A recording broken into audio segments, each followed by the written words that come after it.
பிதா சுதன் பரிசுத்தாவின் பெயராலே ஆமேன். ஆண்டவர் இயேசு கிறிஸ்துவின் சமாதானம் உங்களோடு இருப்பதாக. இன்றைய வார்த்தை, மனிதர் மனதில் எழும் எண்ணங்கள் ஏராளம், ஆனால் ஆண்டவருடைய திட்டமே நிலைத்து நிற்கும். Many plans are in a man's mind, but it is the Lord's purpose for him that will stand. நீதிமொழிகள் அதிகாரம் 19 வசனம் 21.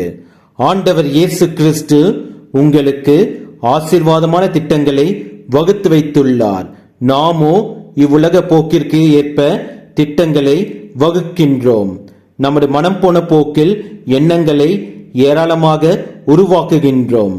ஆனால் ஆண்டவர் இயேசு கிறிஸ்துவின் உதவியோடு நமது திட்டங்களை வகுத்தோமானால் நமது வாழ்க்கை வெற்றியும் மகிழ்ச்சியுமாய் அமையும். நம்முடைய கடவுள் இயேசு கிறிஸ்து நம் வாழ்வில் நம்மோடு பயணிப்பார். இயேசுவுக்கே புகழ், மரியே வாழ்க. ஆமேன். இன்று பிறந்த நாள், திருமண நாள் காணும் அனைவருக்கும் கடவுளின் ஆசீரும் அருளும் சமாதானமும் நிறைவாக கிடைப்பதாக உங்களுக்கு எங்களுடைய வாழ்த்துக்களும் ஜெபமும்.